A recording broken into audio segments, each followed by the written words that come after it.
তোর হাতিল্লাহান সেরি গাছে উঠছে ও তন্নির মা। এই অলক্ষী মাগি নাম গাছে তেনে নাম। নূরজাহান বেগম সারা উঠোনময় হাঁটছেন আর চেঁচামেচি করছেন। পৃথিবীর আয়তন বিশাল, আর সমগ্র পৃথিবীর সব দুশ্চিন্তা কেবল ওনার। বাড়ির বউটা মেয়েটাকে শাসন করে না, বাপে লাই দিয়ে মাথায় তুলেছে। তুলবেই তো, প্রথম সন্তান। আর মানুষ তো ঘরে আর প্রথম সন্তান হয় না। বাইরে রোদের কারণে কিচ্ছু দেখা যায় না। অত কড়া রোদে শরীরের রং পুড়ে কয়লা হয়ে যাবে না।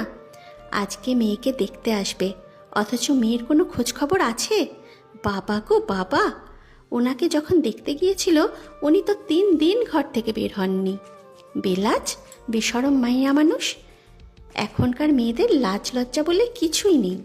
নূরজাহান খুঁজে খুঁজে একটা লম্বা লাঠি নিলেন, তারপর পেয়ারা গাছের আগায় বসে থাকা তন্নির পিঠে ঠাস করে একটা দিলেন। তন্নি কুঁজো হয়ে জোরে বেঁকে উঠল। বুড়ি! ওর চিৎকার বাড়ি পর্যন্ত গেল না। বান্ধবীকে মারতে দেখে শিলা তড়িঘড়ি নেমে এলো। তন্নির দিদির বিশ্বাস নেই, ওকে একটা দিয়ে দেবে। কথার আগে হাত চলে। নূরজাহান ফের ফুঁসে উঠলেন। মাগি, তোরে আজকে লাঙ্গের বাড়ি থেকে দেখতে আইব। তুই একটু সাজ গোসল করবি। ড্যাং ড্যাং কইরা গাছে উঠছস কেন? তন্নি গাছে থেকেই কটমট করে জবাব দিল। তোমার অত শখ, তুমিই করো বিয়া, আমি বিয়া করতাম না। তওবা তওবা। ও মইনুল রে, তোর মাইয়া পাগল হইয়া গেছে। শিলা আহাম্মক চোখে তাকিয়ে রইল, তারপর উপরে তাকিয়ে চোখ ছোট করে বলল, তোর দাদি কেঁদে দিয়েছে। কি রে, বুড়ি এমন শেষ কাঁদুনে কেন? তন্নি দাদির গমন পথে চেয়ে রইল। পিঠটা জ্বলছে বেশ। বুড়ির হাতের এত জোর! বাড়ির বাম পাশে বিরাট পুকুর, শ্যাওলা পড়া সবুজ দিঘির জল। একপাশে বেড়ে ওঠা কচুরিপানার স্তূপ। পুকুর পাড় জুড়ে ফলের গাছগাছালির বাহার। সেখানে বেশ কয়েকটা পেয়ারা গাছও আছে। গরম পড়লেই ডাসা ডাসা পেয়ারায় গাছ ভরে যায়। এলাকার সারা মানুষ খেলেও শেষ হয় না। তন্নির পছন্দের ফল পেয়ারা। এই গাছটা একটু বেশিই প্রিয় তার, আর তাই দিনের অর্ধেক সময় গাছেই কাটে তার। বাকি সময় অন্য গাছে উঠতে উঠতেই চলে যায়। সে নেমে এলো, বলল, এখন গিয়ে আব্বার কাছে আমার নামে বিচার দেবে। বুড়ি একটা শয়তান, তুই কি চিনিস? এই মহিলা হাড়ে বজ্জাত। শিলা বুঝতে পেরেছে, এমনভাবে মাথা দোলালো। দুপুর হয়ে এসেছে। দিঘির জলেও কড়া রোদের ছায়া পড়েছে। রোদের তোপে পাকা হলুদ ধানের শীষগুলো চক চক করছে। সে জিজ্ঞেস করল, গোসল করবি না? আজ তোকে দেখতে আসবে। বিয়ে শাদি তন্নির ভালো লাগে না, তবুও সে হঠাৎ লজ্জা পেল। মৃদু স্বরে বলল, তোকে সবার আগে আমার বিয়ে হইব। আমার বিয়া উঠে আয় একসাথে সাঁতার কাটি। তুই গিয়া জামা কাপড় নিয়ে আয়, আমিও আনি। শিলা চলে গেলে তন্নি বাড়িতে ঢুকলো পা টিপে টিপে। আজকে তো আব্বা বাড়িতে। আম্মা সকাল থেকে রান্নাবান্না করছেন। তার ছোট বোনটার খোঁজ নেই।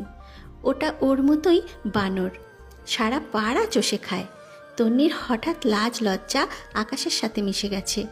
বাড়িটা একতলা, উপরে ছাদ, মোটে 5টা রুম সারা বাড়ি জুড়ে, মাঝখানে একটা উঠোন। তন্নি নিজের ঘরে যাওয়ার আগে মইনুল ইসলামের ডাক শুনতে পেল। ওকে ডাকছে। তন্নি!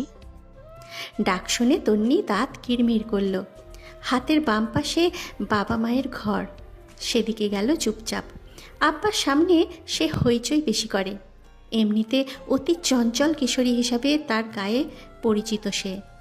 গিয়ে দেখল সেখানে নূরজাহান নিজেও দাঁড়িয়ে আছে। তন্নি বুঝতে পারল সবটা।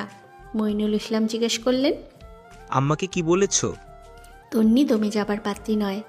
নূরজাহান শয়তানের মতন হাসছেন কাপড়ের আড়ালে, মুখ ঢেকেছেন আঁচল দিয়ে। তন্নি বলল, আজ বাদে কাল আমারে বিয়া দিবা। তোমার আম্মা আমারে পিঠে বাড়ি দিছে, ব্যথা পাই নেই আমি? আমি কি হাতি? তোমার আম্মা আমারে হাতি ডাকে। আমার জামাই যদি আমার পিঠ দেখে, ডাকটা দেখবো না তখন? মইনুল ইসলাম কেসে উঠলেন। মেয়েটা ওনার এত অবুঝ চঞ্চল, তবুও তিনি মাকে বললেন, আম্মা, তুমি আমার মেয়েটার সাথে এমন করো কেন? সব সময় দুজনে লেগে থাকো কেন? আসমা বেগম ঘরে এলেন। রান্নাবান্নার ঝামেলায় ওনার শরীর ঘেমে উঠেছে। পাক্কা গৃহিণীর রূপটা ওনার সাথে বেশ মানিয়ে যায়। গালগুলো আগুনের আঁচে লাল হয়ে আছে। বাম পাশের গালে কয়েকটা কালো মেচেতা পড়েছে। তিনি হাত মুছতে মুছতে বললেন, ওরা দুইজন সতীন। তন্নি মুখ বাঁকালো। এখন কথা কও না কেন? বোবা হয়েছ শয়তান বুড়ি? নূরজাহান দাঁতে দাঁত চেপে চলে গেলেন। ফুসফুস করলেন, ঘর কেমনে করবি মাগি? হাউরি এক দিক দিয়া নিব, আরেক দিক দিয়া বাহির করব। মা তন্নির দিকে এগিয়ে এলেন। মেয়ের মাথায় হাত বুলিয়ে বললেন, গোসল কর গিয়ে, একটু ক্রিম আর কাজল দিস চোখে। আমি তোর দাদিকে দিয়ে শাড়ি পাঠাচ্ছি। তন্নি কথা বলল না আর। মাথার বেনিটা হাত দিয়ে খেলতে খেলতে বের হলো। উঠোনে নূরজাহান বসে আছেন মুখ গোমরা করে। ঠোঁটগুলো টকটকে লাল, গালগুলো বয়সের ভারে কুঁচকে গেছে। সাদা শরীরের রং, একসময় ভীষণ রূপবতী ছিলেন বোঝা যায়।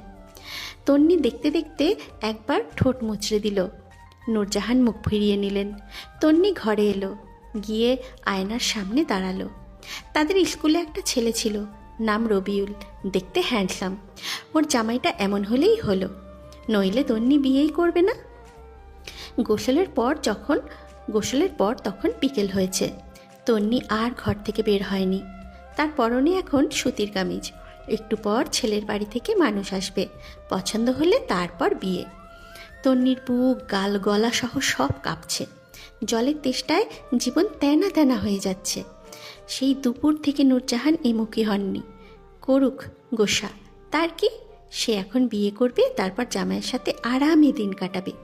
শান্তি কোথা থেকে দৌড়ে শিলা ঘরে ঢুকলো। তন্নি ওকে দেখে বলল, আয় বস এখানে। শিলা হাঁপিয়ে উঠে বলল, কি শুনেছি জানিস? তোর জামাইয়ের বয়স 28। তন্নি কতক্ষণ বোকার মতন তাকিয়ে থেকে হাতে হিসেব গুনল। গোনা শেষ হলে বিস্মিত চোখে আকাশ থেকে পড়ল। হায় আল্লাহ, আমার থেকে 12 বছরে বড়। আম্মা, ও আম্মা। তারপর হুট করে বিলাপ জুড়ল সে। এত বড় বয়সের বুড়ো বেটাকে সে বিয়ে করবেই না, কিছুতেই না। ও মা গো, দামড়া কোথাকার! ওই ছেলেকে দেখলে তো তন্নি ডরেই মরে যাবে। দাদি দৌড়ে ঘরে এলেন। তন্নি মেঝেতে বসেছে। শিলা এক মুহূর্তের জন্য বোকা হয়ে গেছে। নূরজাহান পাশে বসতেই তন্নি জড়িয়ে ধরল। কাঁদতে কাঁদতে বলল, আমি বিয়ে করতাম না। কেন, কি হয়েছে? ওরে বলদ, কথা ক, হইছে কি? তন্নি আরেকটু জোরে কাঁদল। ও দাদি, এত বুইড়া বেটা গো। আমি অত বুইড়া বেটার কাছে বিয়ে বমু না। আসমা বেগম নিজেও দৌড়ে এলেন। মেয়েটাকে নিয়ে উনি কিছুতেই পারেন না। এই তো দুপুরে সুন্দর মতন গোসল করলো, মুখে ক্রিম মাখলো, লজ্জা পেল। এখন আবার কি হয়েছে? তিনি হতাশ শ্বাস ফেলে জিজ্ঞাসা করলেন, কি হয়েছে? নূরজাহান বললেন, জামাইয়ের নাকি বয়স বেশি। তন্নির কান্নার শব্দ আরও বেড়ে গেল। এত বড় পুরুষ যদি আবার জড়ায় ধরে, দিলে তো আমি ভর্তা হয়ে যাব। নূরজাহান কানের কাছে ফিসফিস করে বললেন, ভর্তা হইলেই তো মজা। সরো তো তুমি। নূরজাহানকে সরিয়ে দিয়ে তন্নি আবার কাঁদতে লাগলো। বিয়ে সে করবে না। তাদের স্কুলের তার বয়সী ছেলেটা কি সুন্দর কথা বলে। তন্নির একটুও ভয় লাগে না। 28 বছরের পুরুষ সম্পর্কে তার ধারণা আছে। তার বিশ্বাস এইসব পুরুষদের সাথে কথা বলার আগেই শরীর কাঁপে। আবার একটা ধমক দিলেই তন্নি শেষ। আয় হায়, তন্নির কপালে এত কেন দুঃখ? সে কাঁদতেই থাকলো। মা চলে গেলেন। একটু পর ঠিক কান্না থেমে যাবে, উনি জানেন। আরও কিছুক্ষণ গুনগুন করে কেঁদে তন্নি শান্ত হলো। চোখ ফুলে গেছে। শিলা বোকার মতন কখন থেকেই বিছানায় বসে আছে। তার কপালে আজকে দুঃখ আছে। নূরজাহান সাংঘাতিক মহিলা। সারা পাড়া টই টই করে, এখানে ওখানের খবর রাখে। বয়সটা শিলা জানিয়েছে। জানলে ওর আব্বা আম্মার কাছে গিয়ে 1000টা কান পড়া দেবে। বুড়ো হয়েছে তো কি হয়েছে, দিনে দিনে কুটনামি কমে না। আর শুধু আজকেই না, শিলা গতকালও একটা কাণ্ড করেছে। সে বলেছিল, সুন্দরী মেয়েদের জামাই হয় কালো। তারপর তন্নি সারা দিন বাইরের লাকড়ির ঘরের চাঙ্গে উঠে বসেছিল। মরে গেলেও কালো ছেলে সে বিয়ে করবে না। সারা দিন কিছু খায়নি। তারপর মঈনুল ইসলাম এসে বললেন, ছেলে সুন্দর, উনি নিজে দেখেছেন। সেই কথা শোনার পর রাতে সেখান থেকে নেমেছে তন্নি। শিলার ভয় আরও বাড়ল। নূরজাহান নাতনির মাথায় হাত চালালেন, বললেন, ছোট ছেলেরা সোহাগ করতে জানে না, বয়স একটু বেশি হলে সোহাগ পাবি। তন্নি ফুপিয়ে উঠে জিজ্ঞাসা করল, সোহাগ দিয়ে কি করব? ওরে পাগল, মাইয়া মানুষ তো জামাইয়ের সোহাগেই সুখী। পাগল সেরি, যা এবার কল পারে যা, একটু মুখটা ধুয়ে আয়, কাঁদলে চোখ মুখ সুন্দর হয় রে, তোর গালগুলা লাল হইছে। তন্নি ফোলা চোখমুখ নিয়ে বাইরে কলপারে এলো। শিলার মন চাইছে এই মুহূর্তে অদৃশ্য হয়ে যেতে। পৃথিবীর বুকে একটা জাদু এই মুহূর্তে হলে মন্দ হয় না, কিন্তু সেটা সম্ভব না এখন। বিছানায় তুলে রাখা পাগুলো সে আরেকটু গুটিয়ে নিল। নূরজাহান উঠে এসে এগিয়ে এলেন। শিলা আগেভাগেই বলে ফেলল, তোমার নাতি কাঁদবে জানলে বলতাম না সত্যি। নূরজাহান চোখ সরু করে জিজ্ঞেস করলেন, তন্নি কেউ রে পছন্দ করে? শিলা বলল, আমাদের ক্লাসের রবিউলের সাথে ওর খুব মিল ছিল। ওই পোলা এখন কই? পরীক্ষা দিয়ে ঢাকা চলে গেছে, গার্মেন্টসে ঢুকেছে। তোর কপালে দুঃখ আছে। নূরজাহান আর কিছু বললেন না, মাথা নাড়িয়ে বের হয়ে গেলেন। শিলা হাঁপ ছেড়ে বাঁচল। দমটা লটকে গলায় এসে পড়েছিল। সে এখান থেকে যাবে না। তন্নির মা তার মাকে বলে দিয়েছে তন্নির সাথে সাথে থাকতে, কিন্তু বুড়ি যে হুমকি দিয়েছে। তন্নি একটা শাড়ি পরেছে, গোলাপি তাঁতের শাড়ি, মাথার মাঝ বরাবর একটা লম্বা সিথি, পিছনে চুল খোপা করা, মুখে বেশি সাজ নেই, একটু ফেয়ার অ্যান্ড লাভলি আর চোখে একটু কাজল, ঠোঁটে সামান্য গোলাপি লিপস্টিক। নূরজাহান কানের পেছনে কালি লাগিয়ে দিলেন। এত সুন্দর মেয়েটা, প্রতিদিন সম্বন্ধ আসে এখান ওখান থেকে। এবারে বিয়েটা হয়েই যাবে। ফোলা ফোলা গালগুলো রোদে পড়লে লাল টকটকে হয়ে যায়। তন্নি এখন বসে আছে একদম চুপচাপ। মেয়েটা কথা ছাড়া থাকতেই পারে না একদণ্ড। আজকে পেট ফুলে যাচ্ছে। সে উদাসী চোখে দিঘির জলে তাকিয়ে রইল। বিয়ে হয়ে গেলে পুকুরটার কথা খুব মনে পড়বে। শুনেছে জামাইয়ের বাড়িতে পুকুর নেই, হালকা পাতলা শহরের মতো। তন্নির ভাষ্যমতে কিশোরগঞ্জ শহরই। বাইরে একটা গাড়ির আওয়াজ শোনা গেল। নূরজাহান বেগম বের হয়ে গেলেন। তন্নির হাঁসফাঁস লাগছে, গরম লাগছে হুট করে। পাশে শিলা বসে আছে, সে কোনো কথা বলবে না। আবার কি না হয়, কি হয়? পাত্রের বাড়ি থেকে 5 জন এসেছে। পাত্র, পাত্রের মা, বাবা, মামা আর একটা বোন। আসমা বেগম তাড়াতাড়ি পায়ে ঘরে ঢুকলেন। পাত্রের বাড়ির সবাই আগে মেয়ে দেখবে, খাওয়া দাওয়া তারপর। তিনি মেয়েকে হাড়ে হাড়ে চেনেন। উনি কাছে এসে খুব বুঝিয়ে শুনিয়ে বললেন, আম্মা, ওখানে গিয়ে কোনো কথা বলিস না, বেশি কথা বললে ছেলে তোকে পছন্দ করবে না।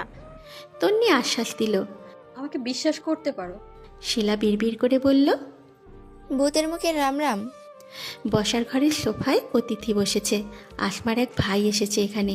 মইনুল ইসলামের ভাই নেই। তাছাড়াও এলাকার 2 জন মুরব্বী। দরজার আড়ালে আসমা দাঁড়িয়েছেন। উনি ভেতরে যেতে পারবেন না।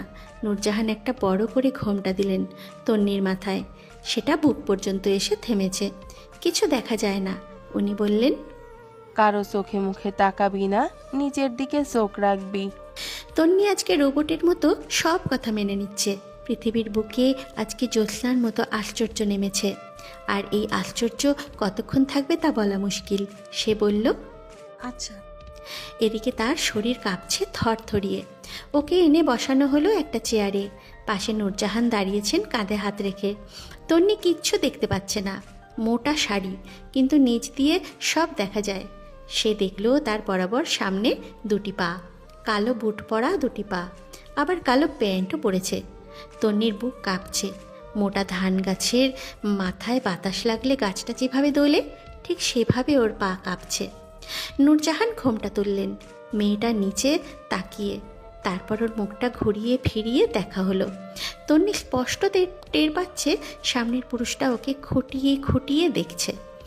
একটা হাত থুতনিতে রেখে আঙুল বোলাচ্ছে থুতনিতে, ভীষণ দাম্ভিকতার সহিত। তারপর আবারও ঘোমটা টেনে দেওয়া হলো। ওর পাশে একটা মহিলা বসেছেন। তিনি নরম সুরে জিজ্ঞাসা করলেন, তোমার নাম কি মা? কত শুদ্ধ ভাষা! বাপ রে, তন্নি জবাব দেয় না। সে ভীষণ বাধ্য মেয়ে, মায়ের কথা অমান্য করার প্রশ্নই আসে না। উনি আরেকবার জিজ্ঞাসা করলেন। আসনা বেগম মুখে আঁচল চেপে দাঁড়িয়ে। পাত্রের মামা অতিষ্ঠ হয়ে বললেন, মেয়ে বোবা নাকি? তন্নির মামা উত্তর দিলেন। বোবা হলে কানটা কেটে ফেলে দিব। উপস্থিত সবাই হেসে ফেলল, শুধু একজন ছাড়া, 28 বছর বয়সী যুবকটা বাদে। পাত্রের মা আবারও বললেন, কথা বলছো না কেন? নূরজাহান কাঁধে চিমটি দিলেন, হাসি মুখে বললেন, বল দাদু। তন্নি রাগ ঠাক রাখল না, বলে বসল। আমার আম্মা না করেছে কথা বলার জন্য। আসমা বেগম ঠাস করে কপাল চাপড়ে দেয়ালে মাথা ঠুকে দিলেন। নূরজাহান কাঁধে আরেকটা চিমটি কাটলেন। ছেলেটা এদিকে তাকিয়ে সরাসরি চিমটি দেওয়া হাতটাও দেখল সে। তারপর নূরজাহানের মুখে তাকালো চোখ তুলে। বুড়ি থতমত খেল, হাত সরিয়ে নিল। বিয়ে তো এখনো হয়নি, এই ছেলে এইভাবে তাকায় কেন? বাকিরা আরেকটু হেসে শান্ত হলো। পাত্রের মামা বললেন, বোকা কিন্তু বোবা না। আরেকজন বললেন। নূরজাহান ওকে দাঁড় করালো, তারপর ঘোমটায় হাত রাখলো। তন্নির ভালো লাগছে না, চুলগুলো বহু কষ্টে বেঁধেছে সে, এখন আবার খুলবে? সমস্ত আয়োজন শেষ, ঘোমটা কপাল পর্যন্ত উঠে গেল। তার মধ্যেই একটা হাড় হিম করা শীতল গম্ভীর কণ্ঠ এসে ওর কর্ণকুহরে লাগলো। চুল দেখতে হবে না, আমার বউয়ের চুল আমি ব্যতীত অন্য কেউ দেখুক, সেটা আমি চাইছি না। তন্নির সারা শরীর বয়ে যেতে লাগলো স্রোত, আর দুই হাতে খামচে ধরল শাড়িটা। পুরুষের গলা এত ভয়ানক কেন? কি আছে তন্নির কপালে? তারপর আর কেউ কোনো কথা বলল না, বলেও অবশ্য লাভ হবে না। তারা একে অন্যের মুখ দেখে চুপ হয়ে গেলেন। একমাত্র ছেলে হওয়াতে মা বাবাও দ্বিমত করলেন না। ছেলে এক নম্বরের ঘাড়তারা, জেদি একরোখা, ঘাড়ের উপরের একটা রগ তার সব সময় বাঁকা থাকে। কথা তো শুনেই না জীবনে, ঘরে ছেলের কথাই শেষ কথা। বিয়ের জন্য মাথাটা খেয়ে ফেলছেন বহুদিন ধরে, রাজি হচ্ছিল না। বিয়ের জন্য মা মাথা খেয়ে ফেলছিলেন বহুদিন ধরে, রাজি হচ্ছিল না। যদিও শেষমেশ রাজি হয়েছে, কিন্তু মেয়ে দেখতে যাবে না। কত কসরত করে তাকে এখানে আনা হয়েছে সেটা বলার অপেক্ষা রাখে না। তন্নিকে আবার বসানো হলো। তন্নি ঘোমটার নিচেই শ্বাস ফেলল বড় করে। নাকের শ্বাসের তাপে মেয়েটার ঘামে ঘোমটার কাপড় নড়ে উঠল। ছেলের মামা সেটা সূক্ষ্ম চোখে পরখ করলেন। মেয়ে যে কিছুটা বোকা তা আবিষ্কার করে ফেলেছেন তিনি। বলা বাহুল্য, ভদ্রলোক একসময় বেশ মেধাবী শিক্ষার্থী ছিলেন। তিনি বললেন, আরবি কিছু পারো? নূরজাহান জবাব দিলেন, পারে, আমার নাতনি সব পারে। পাত্র হিসাবে বসে থাকা রোবট ছেলেটা ফের নূরজাহানের দিকে তাকালো, আগের মতোই খোরখার তীক্ষ্ণ দৃষ্টিতে। নূরজাহান পুনরায় থতমত খেলেন, ঠোঁটের ভিতরের দাঁতগুলো কিরমির করলেন। দুধের বয়সী ছেলে ওনার দিকে তাকাচ্ছে কেন এভাবে? বিয়ে তো এখনই হয়নি, না হলে কি করবে? উনি দুশ্চিন্তায় পড়েছেন। রোজিনা বেগম পুনরায় মুখ খোলার আগেই ছেলেটা বলল, আমি ওর সাথে আলাদা করে কথা বলতে চাই। এপাশে শিলা চমকে তাকালো। কোথাকার কোন ছেলেকে নিয়ে এসেছে কে জানে? ছেলে মেয়ে আবার আলাদা কথা বলে কিভাবে? তাদের গায়ে এসব কখনো হয় না, আদব কায়দা নেই নাকি? এটা আবার কোন পৃথিবীর নিয়ম? ওদের সবার কাছে কথাটা জমিনে দাঁড়িয়ে থেকে আকাশ ধরতে চাওয়ার মতো ঠেকল। নূরজাহান ত্যক্ত হয়ে বললেন, কিসের কথাবার্তা? আমাদের এখানে কথাবার্তা হয় না। আমাদের এখানে হয়। তন্নি কাঁধের উপরে রাখা দাদির হাতটা খামচে ধরল। নূরজাহান ঝুঁকে এলেন, তারপর আবারও তন্নির ভয় দেখে বললেন, আমার নাতনির কোনো সমস্যা নাই। সমস্যা থাকলেও সমস্যা নেই, আমার কাছে সমস্যার কোনো সমাধান নেই। এই ছেলের সাথে কথায় পেরিয়ে ওঠা অসম্ভব। নূরজাহান বুঝতে পেরেছেন এতটুকু। তন্নি এখন কাঁপছে, পাগুলো থর করছে। সে ফিসফিস করে আওড়ালো, তোমাদের আগেই বলেছিলাম ও দাদি, এই ছেলের কাছে আমি বিয়ে বসবো না মা গো। মা কেমনে কথা কয় গো। নূরজাহান আশ্বাস দিলেন, থাক, ডরাইস না, আমিও তোর সাথে যামু। তন্নি আর কথা বলল না, তার গলাটা কাঁপছে। একা একা কি বলবে? ওদেরকে পাঠানো হলো তন্নির ঘরে। নূরজাহানের সাথে তন্নি হাঁটছে, পিছু পিছু পাত্র ছেলেটা। ঘরে গিয়ে দাঁড়ানোর পর ছেলেটা বলল, আপনি যাবেন না? নূরজাহান গো ধরলেন। এতক্ষণের জেদ বের করে বললেন, আমি গেলে আমার নাতনি ভয় পাইব। বিয়ের পরেও রাতে নাতির সাথে থাকবেন? কি লাগাম ছাড়া মুখ! বাবা গো বাবা! তিনি ফুঁসে উঠলেন এক প্রকার। ওই পোলা, তোমার তহন থাইকা দেখতাছি, খালি এত ভাব কিসের? একটু বাইরে গেলে খুশি হতাম। নূরজাহান আরেকবার পরাজিত হয়ে চোখ রাঙালেন। ছেলেটা ভয় পেল না মোটেই। বুড়ি ক্ষণে ক্ষণে আশ্চর্য হচ্ছে, এতটাই আশ্চর্য যে ওনার এখন ছেলেটার মাথা ফাটিয়ে দিতে ইচ্ছে করছে। তিনি তন্নির কানে কানে বললেন, আমি দরজার পেছনেই আছি, ভয় পাস না মাগি, সাহস রাখ, নাইলে জামাই টাইট দিতে পারবি না। তন্নি থোড়াই ভয় পায়। তার একটু অস্বাভাবিক লাগছে, অস্বস্তি হচ্ছে, কিন্তু অস্বস্তি কী জিনিস সেটা জানে না এখনো। তার উল্টোপাল্টা লাগছে আর কি সবটা। আর না হলে কিচ্ছু না, ছেলেটা বয়সে একটু বড় বলে, নয়তো ওর সমবয়সী থাকলে এতক্ষণে সে নিজেই আলাপ জুড়ে যেত। মুখ বন্ধ করে থাকা যায়? এর থেকে কষ্টের কাজ পৃথিবীতে আছে? ছেলেটা বিছানায় বসলো তন্নি নিজেও। ঘোমটার কারণে তার মুখ দেখা যাচ্ছে না। এটা একটা বিরাট সুবিধা ওর জন্য, বেশ মজার খেলা তো। মুখ দেখছে না যেহেতু, তাই সে ঘোমটার নিচে সব করতে পারবে। তন্নি একটু হেসে নিল দাঁত বার করে, তারপর মুখে ভেঙচি কাটল। কি আনন্দ! ঘোমটা দিয়ে বসে থাকলে এত মজা! ও তো জানতই না। তন্নি হাতটাও ঘোমটার নিচে দিল। তার মধ্যেই তার পাশে বসে থাকা লোকটা জিজ্ঞাসা করল, তোমার নাম কি? তন্নি ভয়ে কেঁপে উঠল। রোবটের মতন গলার স্বর, কি গমগমে! সে নড়ে চড়ে সোজা হয়ে বসে বলল, তন্নি আফরোজা। তার পরের বাক্যটা এলো আদেশ সমেত। তন্নি অবশ্য এক বাক্যে ঘোমটা সরিয়ে দিল। এক ঝটকায় সেটা সরে গিয়ে সম্পূর্ণ মাথা দৃশ্যমান হলো। কাজলে আবৃত দুটো চোখ সরাসরি আঁচলে পড়ল সামনে বসে থাকা অতি সুদর্শন পুরুষটার দিকে। ইন করা স্কাই ব্লু রঙের শার্ট, গোটানো তার হাতা, কালো লোমে আবৃত হাত, বা হাতে একটা রোলেক্সের ঘড়ি। বসার কি দারুণ ভঙ্গিমা! প্রথমবারের মতন দুজনের চোখাচোখি হলো একই সাথে। তারপর হুট করে জানলা বেয়ে বাতাস আসা শুরু হলো, আর তন্নির জগৎ এলোমেলো হয়ে গেল। বক্ষস্পন্দনে আন্দোলন শুরু হলো, শরীর ঘেমে উঠল অজানা সুখে। ব্যাটা তো দেখি জব্বর সুন্দর। মইনুল ইসলাম ঠিক বলেছেন, তন্নির পছন্দ হয়েছে। সে হা করে কতক্ষণ চেয়ে থাকলো। ছেলেটা গলায় শব্দ করল। তন্নির ধ্যান ভাঙল। সে মুখ ঘুরিয়ে নিল, জানলার দিকে উকি দিয়ে দিঘির জলে তাকালো।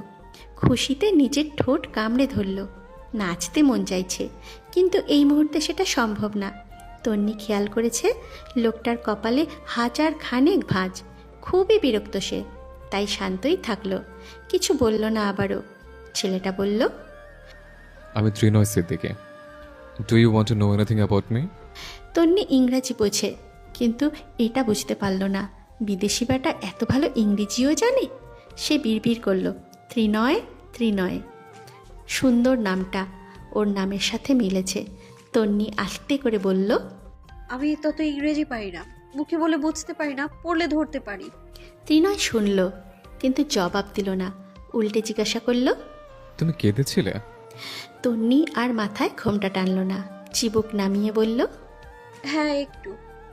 নূরজাহান এপাশে বুকে হাত দিয়ে দাঁড়িয়ে আছেন। কখন কি বলে বসে কে জানে। ওনার কলিজাটা ধুকপুক করছে। ত্রিনয় পুনরায় জিজ্ঞাসা করল, কেন? পাত্রের বয়স শুনে, বয়সের এত পার্থক্য বলে। লোকটা বোকার মতো বলল, বয়স? আমি বুড়ো? তা নয়তো কি?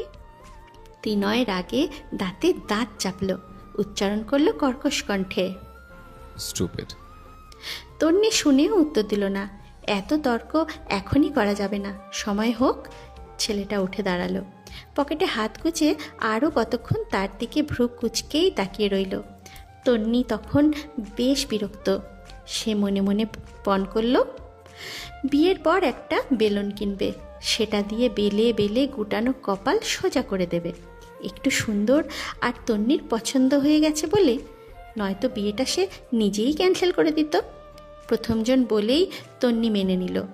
অবশ্য ছেলেটা ভালো আছে, কি সুন্দর আলাদা দেখা করার কথা বলল, নইলে তন্নি একেবারে বিয়ে ছাড়া মুখটা দেখতেও পারত না। এখন থেকে বিয়ের আগ পর্যন্ত সে সারা পাড়া রটিয়ে বেড়াবে। তার জামাই সুন্দর, ভীষণ সুন্দর, মাথায় ঘন কালো অনেকগুলো চুল, মুখে খোঁচা খোঁচা দাড়ি, লম্বা খাড়া নাক, কি ভীষণ কঠিন চিবুক। কপালের ভাঁজটা জনাবের সৌন্দর্য আরও বাড়িয়েছে। সে আরও একবার খুশি হলো। চেহারায় একটা তিলও আছে। তন্নি আর কথা খুঁজে পেল না। লোকটার চেহারাটা আরেকটু খুঁটিয়ে খুঁটিয়ে দেখতে মন চাইছে, কিন্তু ব্যাটা যেভাবে তাকিয়ে আছে তাতে তন্নি এমনিতেই মরে যাচ্ছে লজ্জায়। দেখবে কিভাবে? সে কথা খুঁজে না পেয়ে বলল, লোকে বলে আমি নাকি একটু পাগল। ত্রিনয় আরও কতক্ষণ তাকিয়ে থেকে তারপর ধীরে সুস্থে জবাব দিল, ঠিক করে নেব। ওর পছন্দ হয়েছে, তার মানে বিয়ে এখানেই কনফার্ম। ত্রিনয় আর দাঁড়ানোর প্রয়োজনীয়তা অনুভব করে না। সে এক পা পিছিয়ে গিয়ে মুখ ঘোরায়। সঙ্গে সঙ্গে তন্নি এদিকে তাকালো। মুখটা না দেখুক, পিঠটা তো দেখতে পারবে। লোকটার দেহ কি বিশাল, বাপ রে! দরজায় একটা কপাট বন্ধ। সেখানে কান পেতে দাঁড়িয়ে আছেন নূরজাহান। ত্রিনয় বুঝতে পারে বেশ, তাই সে আস্তে করেই এগোয়। পায়ের জুতোই শব্দ হয় না। তারপর এগিয়ে গিয়ে ধপ করে দরজাটা মেলে দিতেই নূরজাহান চেঁচিয়ে উঠলেন, ও মাগো! তন্নি নিজেও চমকে উঠল। সে নিচে তাকালো মেঝেতে পড়ে থাকা নূরজাহানকে দেখতে। নিশ্চয়ই হাড় ভেঙেছে, অথচ মেঝেতে কেউ নেই। তন্নি আরেকটু উপরে চোখ তুলল। উনি পড়ার আগেই খপ করে ধরেছে ত্রিনয়। বুড়ি বেশ ভারী, ফলে ত্রিনয়ের সাদা চামড়া ভেদ করে নীল রক ফুলে উঠেছে। তন্নি আশ্চর্য হলো, এরা স্বামী স্ত্রী নাকি? কি রোমান্টিক হিন্দি সিনেমার দৃশ্য! ওরে বাপ রে! তারপর বিড়বিড় করল, কি শক্তি গো বাবা! নূরজাহান নিজেও পড়ে গেছেন। ভেবেছে উনি পিটপিট করে চোখ মেললেন। কিছু একটা খামচে ধরেছেন। ত্রিনয়ের হাত। ওনার দিকে ভ্রু কুচকে তাকিয়ে। নূরজাহানের কাছে স্বামী সন্তান বাদে সবাই পরপুরুষ। তিনি নাক সিটকিয়ে তুললেন, দ্বিগুণ জোরে চেঁচিয়ে উঠলেন, ধুর যা, মাঙ্গের নাতি সারা মারে, মাইয়া দেখলেই সুতে মন চায়। ত্রিনয় তন্নি হতভম্ব হলো। বুড়ি সোজা হয়ে দাঁড়িয়েছে। তন্নি মুখ ভেঙচি কেটে বলল, কি মাইয়ারা গো! হ্যাঁ, যুবতী, বুড়া বয়সে যৌবন উতলায় উঠছে। ত্রিনয় সেটা শোনেনি। সে নিজের হাতটা দেখল, রক্তের আভাস বের হয়েছে। তারপর ঘাড় ঘুরিয়ে নূরজাহানের দিকে তাকালো। বিদ্রুপের সহিত বলল, তোমার শরীরে কিছু আছে নাকি? আমার শরীরে একটা পশমও দাঁড় হলো না, নিজেকে যুবতী ভাবো? বুড়ি ফুঁসে উঠলেন, তুই আমারে তুমি কস কোন সাহসে? সম্মান দিয়া কথা কবি। আমি টাকা দিই, তুমি একটু সম্মান কিনে আনো। এই বাঙ্গের পোলা, আমারে টাকার গরম দেহাস? তন্নি দ্রুত পায়ে এগিয়ে এসে মুখটা চেপে ধরল। তুমি আমার বিয়েটা আর হতে দিবা না, হ্যাঁ? ত্রিনয় বক্র হাসে। নূরজাহানের মুখ বরাবর ঝুঁকে আসে। মাননীয় বুড়ি, একবার বিয়েটা হোক, প্রথম বছর তোমার সাথেই করতে হবে দেখছে। নূরজাহান হাই হাই করে উঠলেন, ও মায়া মায়া গো, কি বেসরম পোলা গো! এই বিয়া হইব না গো, নির্লজ্জ রে নির্লজ্জ। তারপর তিনি চলে গেলেন। ত্রিনয় মাথা ঘুরিয়ে তন্নিকে দেখল। রূপসী আছে, কিন্তু মাথার তার ছেঁড়া। এ কোন পাগলখানায় এসে পড়ল সে? দেখা সাক্ষাৎ হওয়ার পর তন্নিকে পাত্রপক্ষ 1000 টাকা দিয়ে গেছে। মহিলারা আলোচনা করছেন মেয়ে পছন্দ হয়েছে। তন্নির বাবা মইনুল ইসলামের কিশোরগঞ্জে কয়েকটা কাপড় ফার্মেসির দোকান আছে। ছেলেকে তিনি সেখানেই দেখেছিলেন। বেশ ভদ্র সভ্য দেখতে। ওনাদের পছন্দ হয়েছে বলেই দেখতে আসার তারিখ হয়েছিল। এখন তো আরও পরিষ্কার, ছেলে পক্ষের মেয়ে পছন্দ হয়েছে। শোনা গেল ছেলের পছন্দ হয়েছে বেশি, তাই মা বাবার আপত্তি নেই। তন্নির এক ফুপু থাকেন সেখানে, উনিও খোঁজ নিয়েছেন। ভালোই বেশ, দোতলা বাড়ি, ছেলেরা 3 চাচা, সবাই আলাদা আলাদা বাড়ি করেছে। তিনয়ের বাবার বড়সড় ধানের কারবার, ছোট 2টি বোন। এইটা এবারে ইন্টারে, একটা এবারে ইন্টারে, আরেকটা পড়ছে ক্লাস 7-এ। বছর 3 হলো ত্রিনয় কলেজের টিচার হিসাবে যোগ দিয়েছে। বাবার ব্যবসাতেও হাত আছে তার। ফ্যামিলি সম্ভ্রান্ত, ভালো। এবারে এখান থেকে লোক যাওয়ার পর পাকা কথা হবে, বিয়ের তারিখ, দিনমোহর সব। তন্নি শোনার পর থেকেই আকাশে উঠছে। শিলাদের বাড়ি থেকে ধরে আরও যত বান্ধবী তার ছিল সবাইকে বলে বেড়াচ্ছে তার জামাই শিক্ষক, দেখতে হ্যান্ডসাম। ওর পাগলামি দেখে নূরজাহান অতিষ্ঠ হয়ে উঠেছেন। তিনি শুধু বলছেন, বেডা মাস্টার, উল্টাপাল্টা কাজ করলেই মাইরা রাখবে না তোকে, সাবধানে থাকবি। তোর কাছ থেকে আমারে কয়েকটা টাকা দে তো। তন্নি মুখ ভেঙচি কেটেছে। এগুলো আমার বরের টাকা, টয়লেটের মলমূত্র চেনো, ওগুলো এনে হাতে ধরিয়ে দেব। তুই যদি গু হাতে দিতে পারিস তাইলে আমি নিলে কি সমস্যা?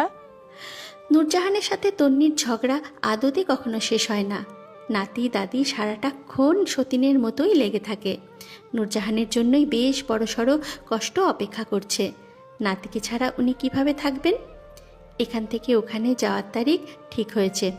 খুব দ্রুতই তন্নি বিবাহিত হয়ে যাবে, তারপর জামাই নিয়ে বেড়াতে আসবে। তার কত দিনের শখ। জামাইকে গায়ের সবগুলো ফসলের মাঠ ঘুরিয়ে ঘুরিয়ে দেখাবে, যেগুলো তন্নির মন প্রাণ মুগ্ধটায় লেপ্তে দেয়, যেগুলো দেখে তন্নি সারা দিন কাটিয়ে দিতে পারে। একদিন হুট করে পাত্রের বাড়ি থেকে কল এলো।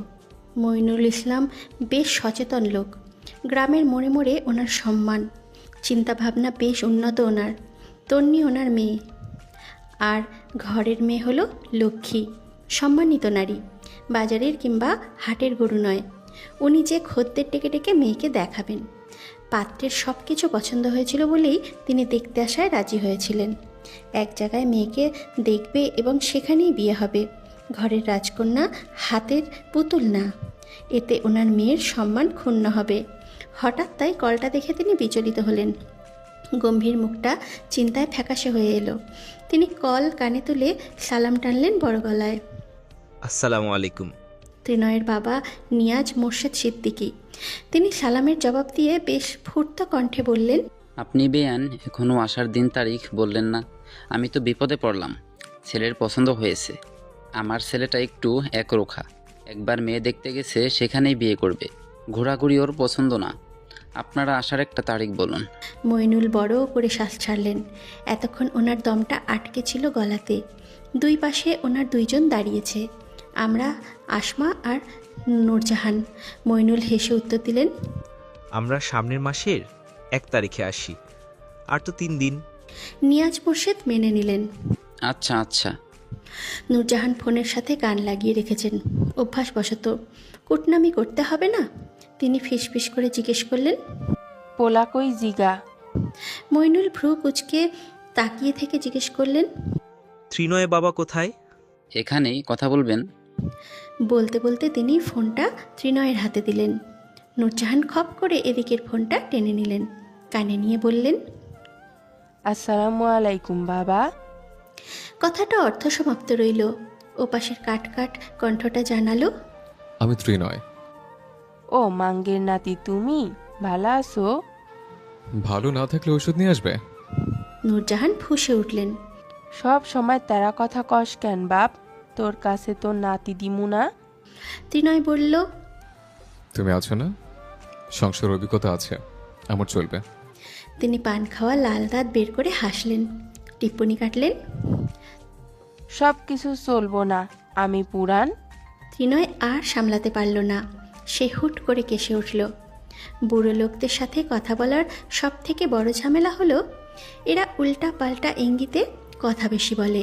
10টা কথা বললে সেখানে 8টাই হবে ভেতরের গল্প, গোপন গল্প। সে নিজের হতভম্ব ভাব প্রকাশ করল না, জিজ্ঞেস করল, তোমার নাতি কোথায়? আমার কোলে, বিয়ের পরে তো তুই নিবি। ত্রিনয় সাথে সাথে উত্তর দিল, রাখছি রাখছি, অজু করতে হবে আমার। নূরজাহান ফোনটা কান থেকে সরিয়ে বোকার মতো চেয়ে রইলেন। আঙুলের সমান ছেলে ওনার সাথে কথা বলতে চাইছে না। এত বড় অপমান উনি সইবেন না। আরেকবার এলে রোজুদের বাড়ির লাল গাভীর গোবর দিয়ে শরবত খাওয়াবেন, এই ওনার প্রতিজ্ঞা। খাটটা সাক্ষী থাকলো। মাসের 3 দিন শেষ, সময় ঘনিয়ে এসেছে ওখানে যাওয়ার। এর ভেতরে আর কোনো কথাবার্তা হয়নি।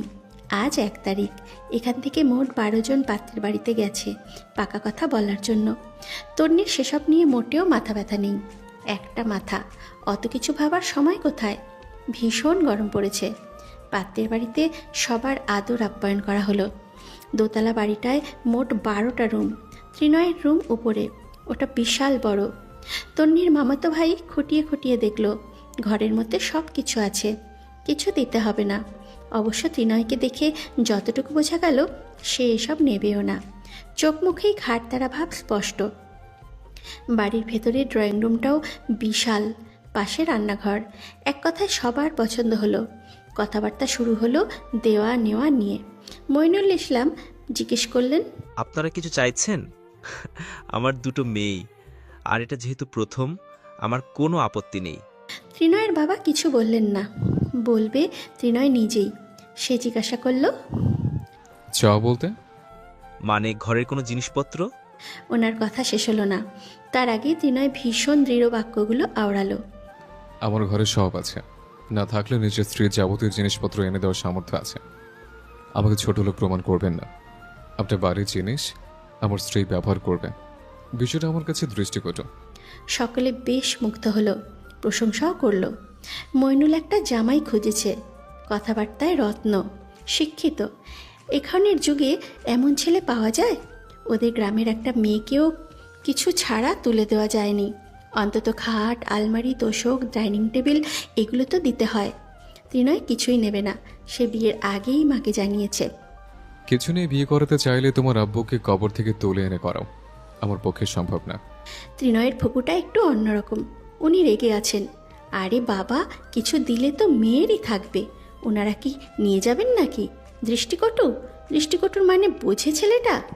তারপর কথা হলো দেনমোহরের। তন্নিকে যাবতীয় গয়না এখনই দেওয়া হবে। আপাতত এই বাড়ির জন্য সিদ্দিক পরিবারের একমাত্র বউ সে। কোনো কিছুর অভাব নেই, গয়নাগাটি সব ত্রিনয়ের মা দেবেন। বউয়ের জন্য শখ করে বানিয়েছেন তিনি। দেনমোহরের টাকা 1,10,000, এটা ত্রিনয় বিয়ের দিন দেবে। ব্যাস, কথাবার্তা সেখানেই শেষ। এবারে বিয়ের তারিখটাও ছেলে পছন্দ করবে। ত্রিনয় বলল, আপনার মেয়ের হাতে ফোন আছে? তন্নির মামাতো ভাই আরাব ভ্রুকুচকে জিজ্ঞাসা করল, কেন? ত্রিনয় বেশ শান্ত স্বরে বলল, আমি কথা বলতে চাইছি। ওর মতামত নেওয়াটা গুরুত্বপূর্ণ, বিয়ে জীবনে একবারই হয়। তন্নির হাতে ফোন নেই। ফোন তো কারোর হাতেই নেই। একটা ফোন আসমার হাতে আর একটা মইনুলের হাতে, তাও বাটন ফোন। স্মার্টফোনের প্রচলন এদিকটা এখনও আসেনি। তিনি আসমার ফোনেই কল দিলেন। ছেলে বলেছে, এখানে আর কথা নেই। রিসিভ হলে বললেন, তন্নিরে, একটু দাও, ছেলে কথা বলবে। আসমা আশেপাশে তাকালেন। তন্নি ঘাট পাড়ে আছে। তিনি এগিয়ে যেতে যেতে সচেতন কণ্ঠে ফিসফিস করলেন, ছেলে সেদিনও মেয়ের সাথে আলাদা কথা বলল, আজকেও মানুষ জানলে কি বলবে? আরে শহরের ছেলে, ওরা গ্রাম সম্পর্কে জানে। বাদ দাও, মেয়ে কোথায়? আপনার মেয়ে গাছে, দাঁড়ান। উনি ফোনটা হাতে চেপে ডাকলেন, তনি, কিরে তনি? তন্নি আম গাছের পাতা সরিয়ে উকি দিল। বলো। তিনি ধমকে উঠলেন মৃদু স্বরে, ছেলে তোর সাথে কথা বলবে, নেমে আয় মা। পুকুরের সিঁড়িতে বসে কাপড় কাচ্ছেন নূরজাহান। উনি বুড়ো হলেও বেশ শৌখিন, শরীরে শক্তিও আছে। এখনও নিজের কাপড় নিজেই ধুয়ে দেন। তন্নি তড়িঘড়ি করে নামছে। নূরজাহান রোদের কারণে চোখ কুচকে বললেন, ছেলে খালি মেয়ের সাথে কথা কইবার চাই কেন? ব্যাপারটা তো বুঝলাম না। আসমা শাশুড়ির সামনে কিছু বললেন না। তন্নির হাতে ফোন ধরিয়ে দিয়ে চলে গেলেন। নূরজাহান হাতের ইশারায় পাশে বসতে বললেন। তন্নি গিয়ে সেখানে বসল। কি ভীষণ অন্যরকম অনুভূতি। শরীরের অজানা কাঁপন, হাত পা ঠান্ডা হয়ে যাচ্ছে। অপর পাশের কণ্ঠটা ওকে জিজ্ঞাসা করল, আফরোজা? তন্নি মৃদু স্বরে বলে, জি। তারপর ত্রিনয় আর সময় নেয় না, বলে, এখানে সবাই বিয়ের তারিখের জন্য বসে আছে, তুমি বলো একটা তারিখ, যেদিন তুমি চাইছো। নূরজাহান হেসে উঠলেন। কারণটা তন্নি বুঝল না বলেই বেশ আশ্চর্য হলো। তারপর উনি ফোনটা তন্নির কান থেকে কেড়ে নিলেন, বললেন, বুঝি সব বুঝি, লুচ্চামি ছাইরা দে। ঘরের গোলায় ধান থাকলে আস্তে ধীরেও খাওয়া যায়, তাড়াতাড়ি খাইলে তাড়াতাড়ি শেষ। তন্নি মুখ বিকৃত করল। কি বলছে বুড়ি? ত্রিনয় অবশ্য বুঝতে পারল একটু, খাটা ঈর্ষা বুড়ি, ওর জীবনটা তামা তামা করবে। সে বলল, আমার ধান আমার কোলা। আমি একদিনে খাই কিংবা 10 দিনে, তোমার কি? ভালো হ ভালো হ, তুই খালি আমার নাতির সাথে কথা কইবার চাস কেন? তোমার নাতি আমাকে একদিনে কালো জাদু করেছে। রাতের স্বপ্নে দেখলাম। স্বপ্নে কি দেখলি? বুড়ি, শুধু অন্যদিকে যাও কেন? বড়ুর কথা মনে পড়ে নাকি? আমাকে বড়ুর জায়গায় বসাচ্ছ কেন? আমি তোমার প্রতি আগ্রহী নই। নূরজাহান হায় হায় করে উঠলেন। মরা স্বামী নিয়ে এমন কথা শোনাও পাপ। ওনার লাগাম ছাড়া মুখটা আরও ছুটে গেল। তোরা বেডা জাত আজীবন লুইসা, রাখ রাখ বালের পোলা পাইন। তন্নি 2 হাতে নিজের কান চেপে ধরল। ছি ছি, ওর মা নিজ্জত আর রইল না। ও খোদা, তুমি মাটি ফাঁক করো। তন্নি ঠুকে যাক। নূরজাহান ফোনটা ওকে ধরিয়ে দিয়ে চলে গেলেন। তন্নি হাঁসফাঁস করে উঠল। আসলে ওই দাদি একটু। ত্রিনয় থামিয়ে দিল। বাদ দাও, যেটা জিজ্ঞেস করেছিলাম সেটার উত্তর দাও। তন্নি জোরে জোরে কথা বলছে, পানিতে পা দিয়ে ঢেউ তুলছে। বড়রা যা বলে তাই। তাহলে তোমাকে জিজ্ঞেস করতাম। তন্নি অনেকক্ষণ ভাবল, লোকটা এমন কেন? মেয়েদেরকে বুঝি লজ্জা পেতে নেই? এমন বিরাট ভরা গলার কণ্ঠস্বর শুনেই তো তার ভেতর তোলপাড় হয়ে যাচ্ছে। লজ্জায় মাটিতে মিশে যেতে মন চাইছে। গালগুলো লাল হয়ে যাচ্ছে। বিয়ের পর এক ঘরে থাকবে কিভাবে? হে আল্লাহ, তুমি একটু রহম করো। তন্নির মনে জোর দাও। তার হঠাৎ মনে পড়ল কয়েকদিন বাদে ওর জন্মদিন। সে উৎফুল্ল হয়ে উঠল। এ মাসের 10 তারিখে আমার 17 বছর হবে, জন্মদিন। সেই দিন রাখলে ভালো হবে। 17 বছর হলো, বিয়ে পড়াবে কিভাবে? তন্নি বুঝতে পারল। উৎফুল্ল গলাটা একটু চুপসে গেল। আরে চিন্তা নেই, জন্ম নিবন্ধনে আমার 1 বছর বাড়িয়ে দেয়া। কত মেয়ের এভাবে বিয়ে হয়। ত্রিনয় মেনে নিল, সবাইকে কথাটা জানালো। তন্নির ভালো লাগা আরও বাড়ে। কি সুন্দর ওর মতামত দিল। ইস, তারপর ওদের বিয়ের তারিখ 10 তারিখে রাখা হলো। সুন্দর একটা তারিখ, অক্টোবরের 10 তারিখ। 2010 সাল। বিয়ে ঠিক হওয়ার পর থেকে তন্নি চিন্তায় পড়েছে ভীষণ। তার আবার চিন্তা না করলে রাতে ঘুম হয় না। জীবনের অতীব প্রয়োজনীয় ঘুমখানা না হলে দুঃখে মরে যাওয়া ভালো। তাই চিন্তা করা ওর রোগ, জাতীয় রোগ। সেটা সারা দিন ভেবে ভেবে ওকে জিজ্ঞাসা করে নির্মূল করার আগ পর্যন্ত তার মাথা তার সোজা হয় না। লোকে ওকে এমনি এমনি পাগল ডাকে না, কিছু তো আছেই, মাথার ছিট। আজকের চিন্তার কারণটা হলো নতুন সম্বোধন। তন্নির স্বভাব, সে কাউকে আপনি বলতে পারে না। প্রথম থেকেই কিংবা এক দেখাতেই সবাইকে তুমি করে ডাকা ওর ছোটবেলার অভ্যাস। তুমি ডাকটা সহজ, মার প্যাচ নেই, ঘোরানো পেঁচানো ঝামেলা নেই। ঝামেলা হলো আপনিতে। এত কঠিন ডাক জীবনে আর কিছুই হয় না। তন্নির জীব কখনো তুমি ডাকে আটকায় না। কিন্তু ওই বাড়ির সবাই ওর শ্বশুরবাড়ির লোকজন, আর তাদের ছোট গ্রামের সবাই শ্বশুরবাড়ির কুকুরকেও আপনি বলে ডাকে, ননদ এবং দেবরকেও। বয়সে ছোট হওয়া সত্ত্বেও এটাতে নাকি আলাদাভাবে সম্মান প্রদর্শন করা হয়। তন্নি অবশ্যই কাউকে অসম্মান করবে না। সে প্রথম গেল নূরজাহানের কক্ষে। কেবল ত্রিনয়ের সাথে কথা বলা বাদে হবু নববধূর কোনো চিহ্ন পর্যন্ত তার মধ্যে দেখা যায় না। সে চেঁচিয়ে উঠল, সুন্দরী, ও সুন্দরী। নূরজাহান বিছানায় বসে পান সাজাচ্ছেন। উনি তন্নিকে এগিয়ে আসতে দেখে চেঁচিয়ে উঠলেন, সতীনের সতীন রে, মাগি 2 দিন পর তোর বিয়া হইব, একটু তো শরম রাখ বেহায়া। এক দেশের গালি আর এক দেশের বলি নূরজাহানের স্বভাব। এই একটা বিশ্রী গালি না দিলে ওনার শান্তি লাগে না। তন্নি এসে বিছানায় বসলো। একটা পান হাতে তুলে সেটা শুকে মাথা ঘুরিয়ে বিছানায় পড়ে গেল। চোখ মুখ উল্টে এলো, শুধু একটু ঘ্রাণী। নূরজাহান দেখছেন সবটা। তন্নি হাত পা ছেড়ে দিল।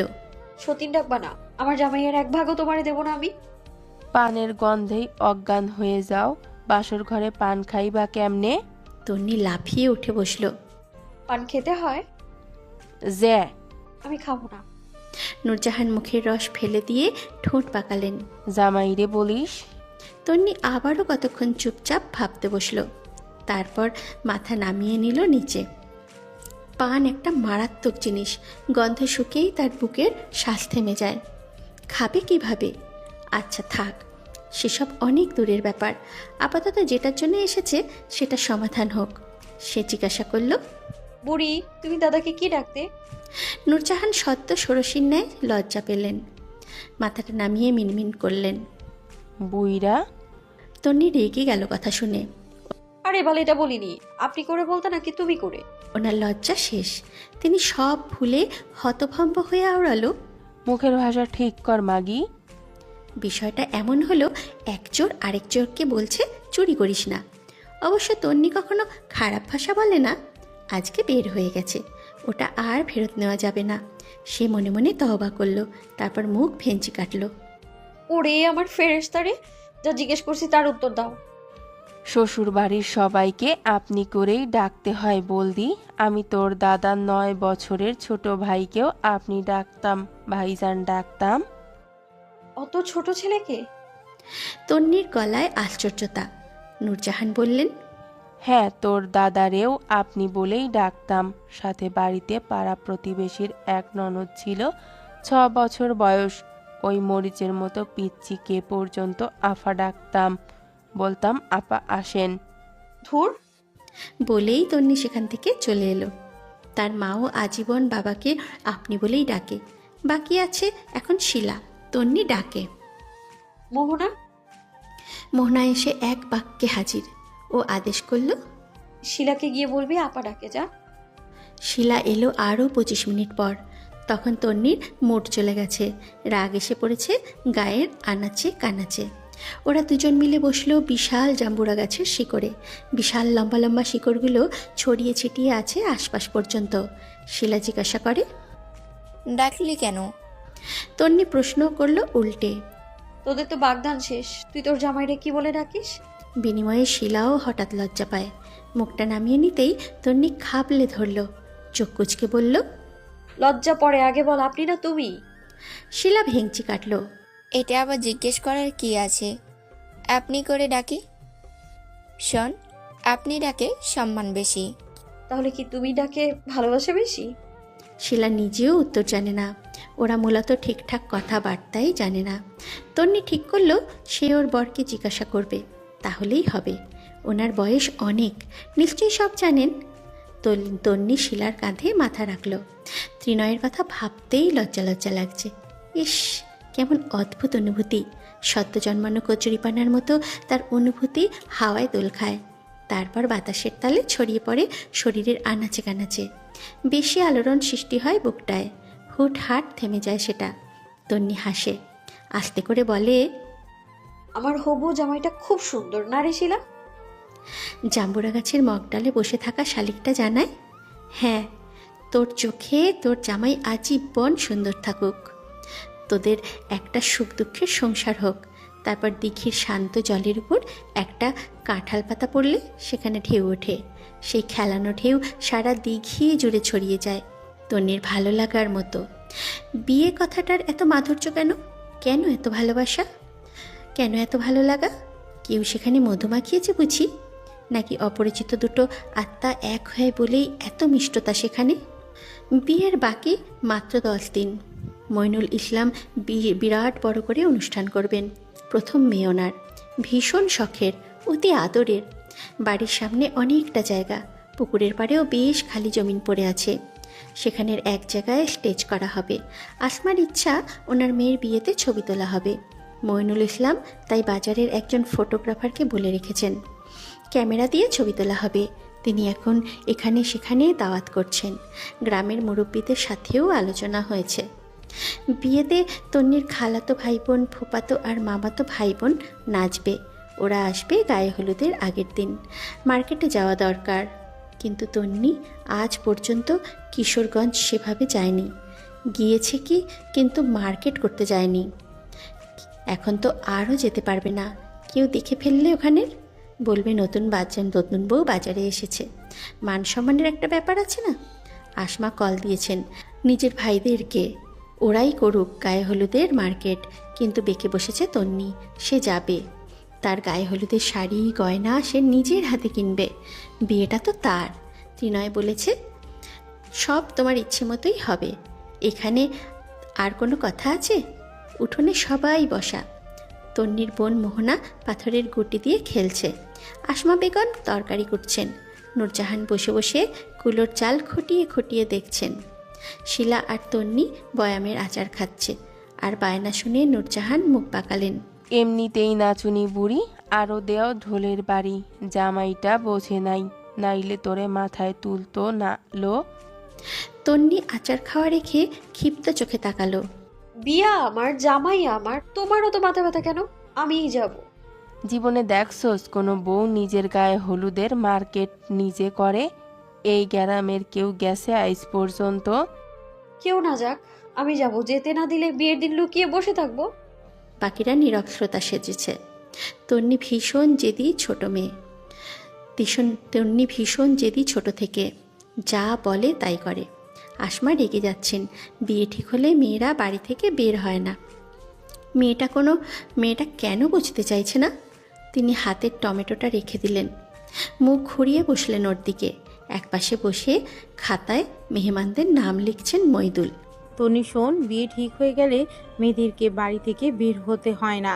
আর তুই যে ওখানে যাবি, জামাইয়ের বাড়ির সবার আনাগোনা কিশোরগঞ্জ জুড়ে তোকে দেখে ফেললে। তন্নি এক বাক্যে বলল, বোরকা পরে যাব, দেখলেও চিনবে না। মইদুল কাজে মনোযোগ দিতে পারছেন না, তিনি অতিষ্ঠ হয়ে উঠলেন। আহ, তন্নির মা, রাখো এসব। তুই যা মা, তোর বড় মামিকে আর শিলাকে নিয়ে যা। আম্মা যাবে? নূরজাহান উত্তর দেওয়ার আগেই তন্নি ফুঁসে উঠল। তোমার মাকে নেব না, বুড়ি বজ্জাত, সব লন্ডভন্ড করে দেবে। তোর সাথে যাওয়ার জন্য আমি কান্তাছি নাকি? যা যা, বিয়া আমারও হয়েছিল। নূরজাহান বেগম বেশ অভিনয় জানেন, না যাক, করুক অভিনয়। তন্নি সেখান থেকে উঠে পড়ল। শিলার হাত ধরে ঘরের দিকে পা বাড়াতেই তিনি আঁচলে মুখ ঢেকে নিলেন, ফুপিয়ে উঠলেন। আমার কি কেউ আছে? আমার কেউ নাই। তন্নি জায়গায় থেমে গেল। ভীষণ দূরে কোথাও বিদ্যুৎ চমকানোর মতো ওর মুখটা চমকালো। কাঁদছে কেন? মইনুল আশ্চর্য হয়ে জিজ্ঞাসা করলেন, কাঁদো কেন আম্মা? 50টা বছরের বেশি হয়েছে সংসার করি, তোর বাপ কোনোদিন কোনোখানে নিয়ে যায় নাই, তুইও যাস নাই। আজকে বললি একটু, আর তোর মাইয়া আমাকে দেখতেই পারে না? তন্নি এগিয়ে এলো, বুঝেছে ব্যাপারটা। মহিলার ইগো আছে, বাপ গো। সে কেটে রাখা একটা টমেটোর কুচি মুখে নিয়ে বলল, কাঁদো কেন? বললেই তো হয়, আমিও যাব। তুই কথা কইস না মাগি, একটা শয়তান পয়দা করছে আমার বউয়ে। আসমা আড়ালে ভেঙচি কাটলেন। এত খাটাস্যা মানুষ হয়, তাও বয়স্ক। মইনুল মেয়ের দিকে তাকালেন, তারপর কাছে ডাকলেন। তন্নি গিয়ে বসল। উনি কানের কাছে ফিসফিস করলেন, বয়স্ক মানুষ আম্মা, কোনোদিন মার্কেট যায়নি। তোকে কিন্তু আদর করে তন্নি, যা একটু নিয়ে। আম্মা মন খারাপ করলে তোর বিয়েতে আমি শান্তি পাবো না। তন্নির নাকের পাটা ফুলে উঠল রাগে। কেঁদে মামলা জিতে ফেলেছে। সে উঠে দাঁড়িয়ে নূরজাহানের কাছে এলো। আচ্ছা, যাব নিয়ে। যেভাবে যাওয়ার ভাগ চাইলে সেভাবে বিয়ের পর আমার জামাইয়ের ভাগ চাইবে না কিন্তু। নূরজাহান মুখ ছামটা মেরে উত্তর করলেন, দুনিয়াতে তোরই একটা জামাই হবে, তোর জামাইয়ের সাউয়ার আদর তুই খা। আমি আদর খাইছি, কি সোহাগী গো। তুমি কথায় কথায় মুখ খারাপ কেন করো? তুমি অত পটকি পোড়া আলাপ করো কেন? শিলা ওকে টেনে দিল। সে রে তন্নি, আয় আয়। তোর দাদির মুখ বেরিং পাগলার মতো চালু হলে আর থামে না, আর কথা বলিস না। তন্নি হাতটা ছাড়িয়ে নিল, শুনিয়ে শুনিয়ে বলল, একবার বিয়েটা হোক, তোমার জামাইয়ের সামনে, তোমার সামনে জামাইয়ের আদর খাবো আমি, দেখে নিবা, দেখবা আর জ্বলবা তখন। নূরজাহান নিজেও বললেন, যা যা, পাঠার মতন চেহারা। আদর আদর করব, আরো কত কি করব, পিটিয়ে সোজা বানাবে তোর মতো পাগল রে। আসমা বললেন, আম্মা, আপনি সবসময় ওর সাথে লেগে থাকেন, এত খুঁজাখুঁজি করেন কেন? তুই আর কথা কইস না, তুই সিধি এক পাগল, হইছে আরেক পাগল। আসমা আর কথা বললেন না। যত বয়স হচ্ছে তত মতি ছাড়া হচ্ছে, হুশ জ্ঞান হারিয়ে ফেলছে, যা মন চায় তাই বলে। তন্নির তো মাঝে মাঝে কান দিয়ে ধোঁয়া বের হয়। এত খারাপ, এত ভয়ঙ্কর মুখের ভাষা। তন্নির মন চায় বধির হয়ে যেতে, তারপর ঘরদোর ছেড়ে বেরিয়ে পড়তে আদুরে। লোকে বলে বোবার শত্রু নেই, তন্নির মতে বধিরেরও কোনো শত্রু নেই। না শুনলে জবাব দেওয়ার প্রশ্নই আসে না, শুনলে তো আরও ঝামেলা, কিছু বলাও যায় না, সওয়াও যায় না, তাই বধির হওয়াই ভালো। শুনলাম না, বুঝলাম না, কিছু বললামও না। তন্নির হলুদ সন্ধ্যা পিছনে বেশ বড় করে নাম টাঙানো হয়েছে। স্টেজে আগামীকাল বসবে।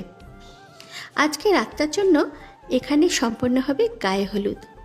সামনে অনেকটা উন্মুক্ত জায়গা, চারিদিকে মাগরিবের আজান পড়ছে। বউকে সাজানো হচ্ছে। সেখানে শিলা আর তন্নির কাজিন মহলের সবাই। তন্নির ফুফাতো ভাই 2 জন, ফাহিম, ফয়সাল। একটা ফুফাতো বোন ফরজানা। ছোট ফুপির 2 মেয়ে, আনিকা, আকশা। মামাতো ভাই আরাব, সাগর। 2 বোন তমা, ঝুমা। আর খালাতো বোনেরাও আছে। ওরা বিয়ে খেয়েই সবাই চলে যাবে। সবগুলো শহরের বাসিন্দা, তাদের নাকি গ্রাম ভালো লাগে না। তন্নির ভাষায় সবগুলো খ্যাত। এরা কি বুঝবে গ্রামের সৌন্দর্য? বলদ ছেলে মেয়ে। তন্নি সাজ পাগল, সে খুব সাজবে বিয়েতে। গায়ে হলুদের শাড়িটা ওর কলাপাতা রঙের। ছোট মামি বারবার বলেছেন হলুদ শাড়ি নেওয়ার কথা। তন্নি নেবে না, বাকিরা নিক হলুদ শাড়ি। ওকে একটু অন্যরকম লাগতে হবে তো, সে নতুন বউ না, তাকে অবশ্যই সবার থেকে আলাদা লাগতে হবে। সাদা ফুটফুটে শরীরে কলাপাতা রঙের সুতির শাড়িটা দূর থেকে চকমক করছে। ফাহিম, ফয়সাল 2 জনে গিয়ে লাল গোলাপ আর গাঁদা ফুল নিয়ে এসেছে। তমা সেগুলো দিয়ে মালা বানিয়েছে সুন্দর করে। কানে, গলায়, হাতে, মাথায় কাঁচা ফুলের গহনা, ঠোঁটে লাল টকটকে লিপস্টিক, চোখ ভর্তি কাজল। আনিকা শহরে জিনিসপত্র দিয়ে ওকে সাজিয়েছে। গালগুলো এমনিতেই লাল, সেখানে আরেকটু ব্লাশ মাখায় টুকটুক করছে। সারা ঘর উজ্জ্বল তন্নির সাজের কারণে। যেই দেখেছে সেই বারবার মাশাল্লাহ বলেছে। নূরজাহান দূর থেকেই নাতনির হাসি মুখটা দেখলেন, তারপর চোখ দুটো লুকিয়ে নিলেন আঁচলের তলায়। পুতুলটা ঘরে না থাকলে সারা বাড়ি আন্ধার হয়ে যাবে। কে খাবে গাছের ফল ফাকর? তিনি সেখানে দাঁড়ান না। ওনাকে দেখলে তন্নি কেঁদে ফেলতে পারে। সাগরের হাতে স্মার্টফোন। সে এসে দাঁড়িয়ে বলল, তোর একটা ছবি তুলি, ভালো হয়ে বস। মামাতো বোনেরা বিভিন্ন স্টাইল শিখিয়ে দিল। তন্নি হেসে হেসে ছবি তুলল। আয়নায় সে নিজেকে দেখে নিজেই মুগ্ধ হয়ে যাচ্ছে। ত্রিনয় দেখলে খুব খুশি হতো। তন্নিকে আজ সত্যি সত্যি সুন্দর লাগছে। অপরূপ চাঁদের রূপ তার, অঢেল সৌন্দর্য। টানা আঁখি, গোলাপি ঠোঁট, হালকা ফোলা ফোলা গাল, হরিণী ব্যাকুল নজর, চোখের পাপড়িগুলো ঘন, বেশ লম্বা চুল। গ্রামের মেয়েদের আর যাই হোক চুল লম্বা থাকে। ওকে বাইরে নিতে হবে। নিয়ম অনুসারে কনে বিয়ের আগের দিন থেকে নিজের ছায়ার পা দিতে পারবে না, অর্থাৎ ওকে কোলে করে নিতে হবে। ছেলেদের মধ্যে সব থেকে বড় আরাব। ওকে ডাকা হলো। আরাব ঘরে এসে থমকে দাঁড়ালো, তারপর বুকে হাত দিয়ে বলল, তোকে পরীর মতো লাগছে তন্নি। তয়ন সিদ্দিক তোকে এখন দেখলে নিশ্চয়ই মরে যেত।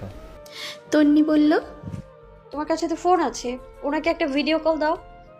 সবাই হেসে ফেলল। সাগর জানালো সে ছবি দিয়ে দেবে, ওখানেই দেখতে পারবে। আরাব কোলে নেবে না, থাকুক গ্রামের নিয়ম। ছেলে হয়ে মেয়েকে কোলে নেবে কিভাবে?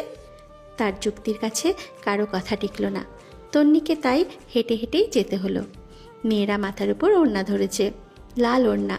তারপর সেখানে বেশ অনেকক্ষণ ধরে ছবি তোলা হলো। বাকি সব মেয়েরা ভারী সাজগোজের সাথে হলুদ শাড়ি পরেছে, ওদের গায়ে আর্টিফিশিয়াল ফুলের গয়না। সবাই তন্নির সাথে বসে বসে ছবি তুলল। এবারে গায়ে হলুদের পালা। বড়রা একে একে ওকে হলুদ ছুঁইয়ে দিল। তন্নি বেশ আসছে। সাদা গালগুলো হলুদের ছোঁয়ায় হলুদ হয়ে গেছে। মা বাবা যখন এলো তখন সব নীরব। আশেপাশে কোথাও নূরজাহান নেই। ওনাকে অনেকক্ষণ ধরেই দেখা যাচ্ছে না। তন্নি আসমা আর মইনুলের চেহারা দেখে কেঁদে ফেলল। সাজগোজ নষ্ট হয়ে যাবে বলে বেশি কাঁদল না, সব কিছু থমথম করছে। ফয়সাল গিয়ে কোথা থেকে টেনে নূরজাহানকে নিয়ে এলো। উনি এসে দাঁড়িয়েই ছোটদের মতো হাউ মাউ করে কেঁদে দিলেন। বাকিরা স্তব্ধ হয়ে গেছে। সব উল্লাসে হঠাৎ বাধা পড়ল। আনন্দের রেশটা আর নেই। তন্নি শব্দ করে কেঁদে উঠল নিজেও। দাদিকে কাছে ডাকলো 2 হাতে। তিনি এগিয়ে গিয়ে তন্নিকে জড়িয়ে ধরলেন। কাঁদতে কাঁদতে বললেন, বু, আমার বুবু, তোরে ছাড়া আমি কেমনে থাকমু? ও মইনুল রে, আমার পুতুল ডারে তুই আটকা, আমার পুতুল। দূর থেকে জড়িয়ে রাখা দুজনকে কি ভীষণ সুন্দর দেখায়, লিখে বর্ণনা করা যায় না। প্রচলিত একটা বহুল ব্যবহৃত বাক্য আছে, সন্তান হয় পেট থেকে, নাতি হয় কলিজার থেকে। কি অপরূপ উপমা। তন্নির শরীরটা ভীষণ ভীষণ কাঁপে। নূরজাহানের কান্না দেখে তার ভয় লাগে। বিয়ে কি এতটাই ভয়ের? কি আছে বিয়েতে? তন্নি আরও জোরে কেঁদে